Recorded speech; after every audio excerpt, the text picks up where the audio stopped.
find out what therefore is therefore. Figure that out? Why is therefore therefore? Why is it there? Well, it points back to chapter 11. Now, if you go back to chapter 11, all the heroes, all the legends, if you will, of the Old Testament are listed. And what they, how they approached what God wanted them to do. And if you look over and over, if you look, start in verse 4 of chapter 11, then verse 5, then verse 7, then verse 8. The first two words in every verse is what? By faith. Now, let's think about Noah for a second. It had never rained. And God said, okay, I want you to build this boat. He says, what's a boat? I mean, think about it. You know, they had the lakes, but it never, what? That's by faith. You know, and then it took them 120 years to build it. So it wasn't a quick, it wasn't one of these honeydews you can do over the weekend. Can you imagine? Sorry guys. No, are you done with that boat yet? When are you going to be done? But he just kept it by faith. He step by step. And you look through chapter 11, you see the heroes of faith there. And the things that they endured, not because they had the strength to, not because they had the wisdom to, not because they had the talent to do it, but they did it by faith. And I found this a phrase.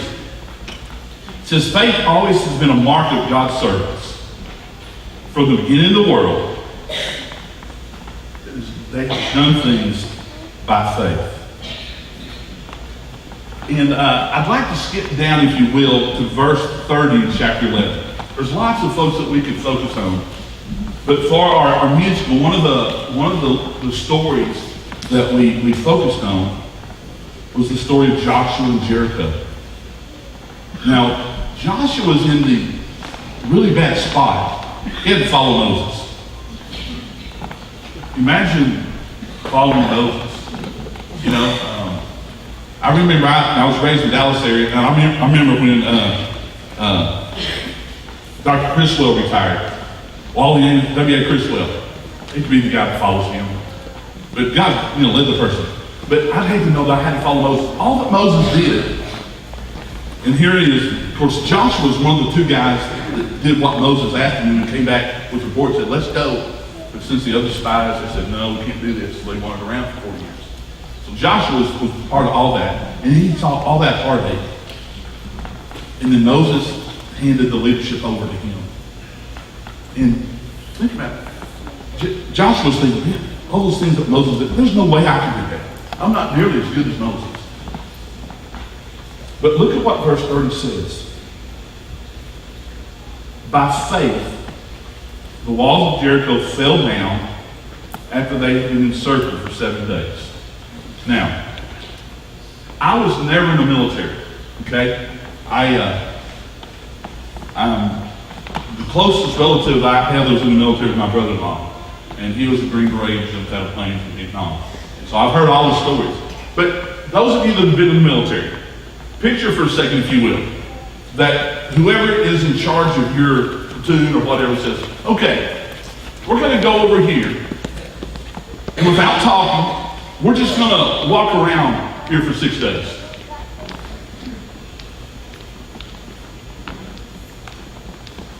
It'd be about as it was just then.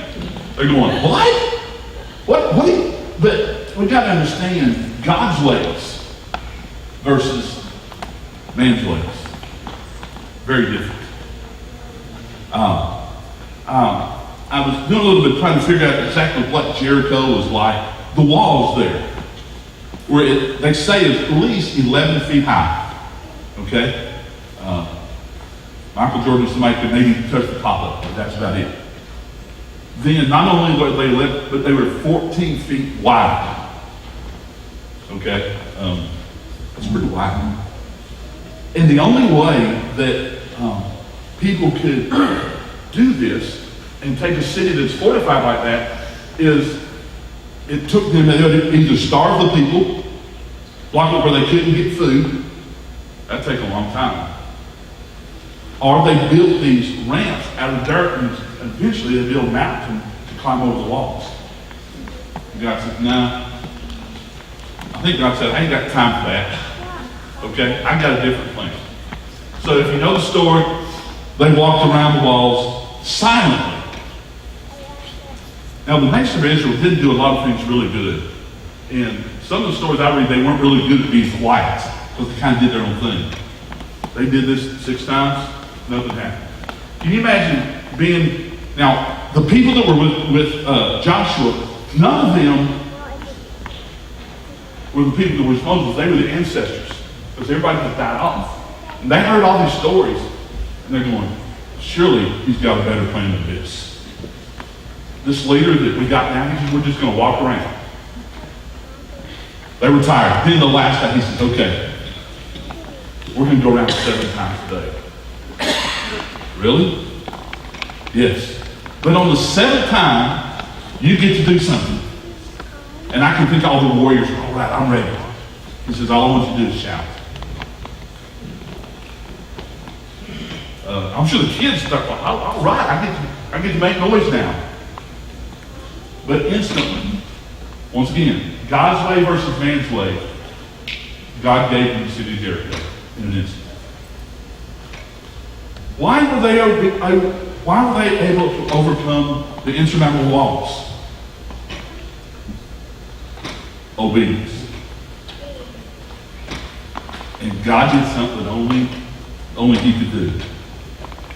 The power that it took is a supernatural power. It's not a man-made power. It's just, I don't know how to explain it other than God did it. Many things you look through the Bible and you go, I don't understand. The flood, I don't understand how Lazarus came out of the grave after being dead.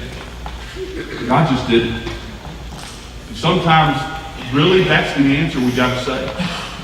When we encounter something and we see God overcoming, we just got to say, I didn't do nothing, but God showed up. We can have faith. I'd be willing to bet that none of you, when we sat down a while ago, went to inspect your chair before you sat down. No? You had faith that it was going to hold you up when you sat down, didn't you? If you just stood there, said, no, I'm just going to stand here the rest of the time. Wouldn't make much sense, would it? I have faith that it'll help you, but I'm just going to stand here. God says faith without works is what? Is dead.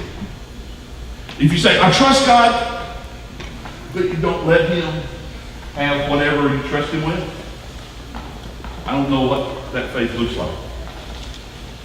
Brother David read this verse earlier from Romans 15:4. It says, whatever things were written before were written for our learning, through that we have the patience and comfort of the Scriptures that we might have hope.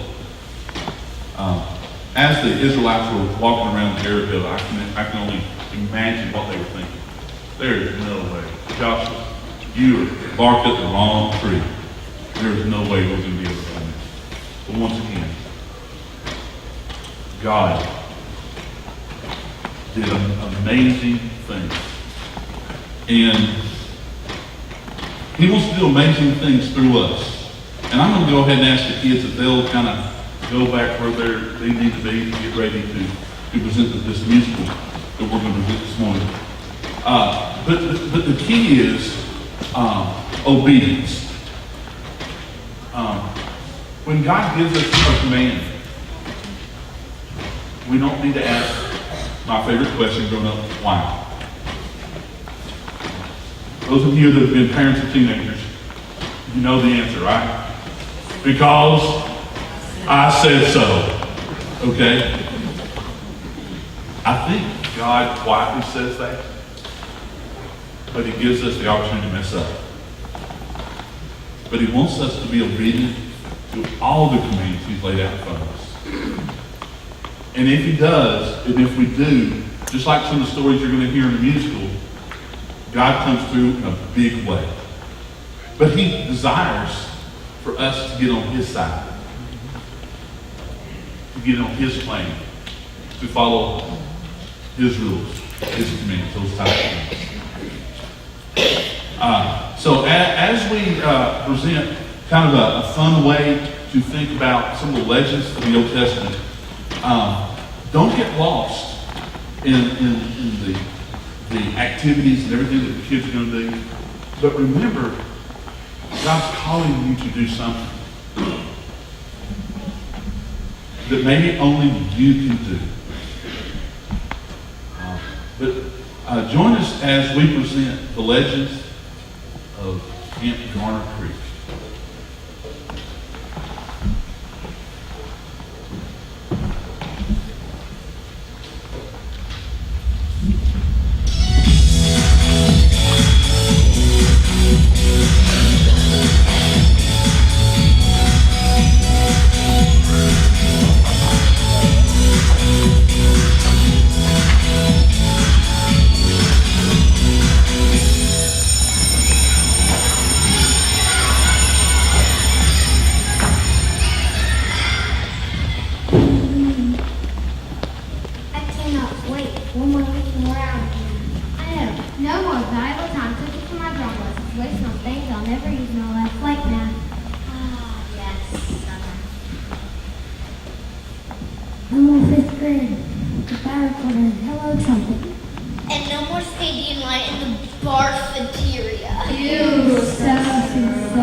Together, no more school, we're coming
It's not that it doesn't sound fun. It's that I want to go to football camp. Yeah, me too. Wait, you want to go to football camp? No, football camp's not up my cup of tea. Jake, I think what you were trying to say is football camp is not my cup of tea. Oh, it's not yours either? Moving on. They probably don't appreciate good music. They probably don't even have a band. Megan, we all have better camps we want to attend this summer. I mean, if you aspire to be anyone, you have to go to the right summer camp. Yeah, ever since I've heard about football camp, I would want to go. This year I heard they bring somebody from the Detroit Lions. But since church camp was on the same week as football camp, blah, blah, blah. So much for working with legends. Legends, huh? Oh, you'll hear about some legends at Camp Garner Creek. People so famous that thousands of years ago and are still being talked about.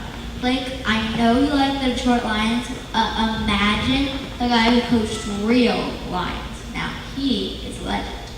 A real